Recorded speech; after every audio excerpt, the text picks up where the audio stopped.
पंतप्रधान नरेंद्र मोदी हे भाजपच्या कार्यकर्त्यांशी संवाद साधणार आहेत।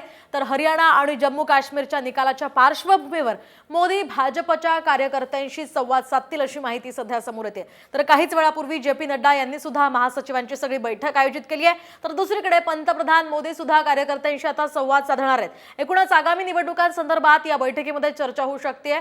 या सगळ्या पार्श्वभूमीवर आपण अधिकची माहिती जाणून घेऊयात। आमचे प्रतिनिधी प्रमोद जगताप यांच्याकडून। प्रमोद, काय सांगाल, मोदींनी नेमकी कोणत्या कारणासाठी कार्यकर्त्यांशी संवाद बैठक आयोजित केली आहे?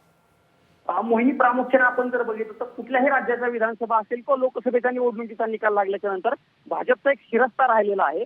सायंकाळी भाजपचे जे प्रमुख नेते आहेत म्हणजे जे पी नड्डा, जे राष्ट्रीय अध्यक्ष आहेत, आणि पंतप्रधान नरेंद्र मोदी आहेत, या दोघंही कार्यकर्त्यांना संबोधित करत असतात। आपण यापूर्वी जर बघितलं असेल तर 5 राज्यांच्या विधानसभेचा जेव्हा निकाल लागलेला होता तेव्हा देखील सायंकाळी मोदींनी संबोधन केलेलं होतं। लोकसभेच्या निवडणुकीच्या निकालानंतर देखील मोदींचं सायंकाळी भाजपचं मुख्यालय जे आहे त्या ठिकाणी संबोधन राहिलेलं होतं। भाजपच्या कार्यकर्त्यांना तुम्ही जो विजय मिळवलेला आहे तो विजय एकट्याचा नाही, आपल्या सगळ्यांचा आहे, पक्ष कार्यकर्त्यांचा आहे, पक्ष संघटनेचा आहे, अशा पद्धतीचा मेसेज जो आहे तो नरेंद्र मोदी देत असतात। आणि आगामी काळामध्ये पुन्हा एकदा कामाला लागा अशा पद्धतीचा एक बूस्टर डोस जो आहे तो पंतप्रधान नरेंद्र मोदी यांच्याकडून दिला जात असतो। आणि त्याच अनुषंगाने आज देखील हरियाणा आणि जम्मू काश्मीर विधानसभेच्या निवडणुकीच्या निकालानंतर सायंकाळी 6 वाजता पंतप्रधान नरेंद्र मोदी जे आहेत ते संबोधन करणार असल्याची माहिती मिळत आहे। मोहिनी, हरियाणामध्ये भाजप ज्या पद्धतीने कमबॅक करते हे बघता नक्कीच प्रमोद, या संदर्भातले सगळे अपडेट्स तुमच्याकडनं जाणून घेत राहणार आहोत। तुर्तास धन्यवाद दिलेल्या सगळ्या सविस्तर माहितीसाठी।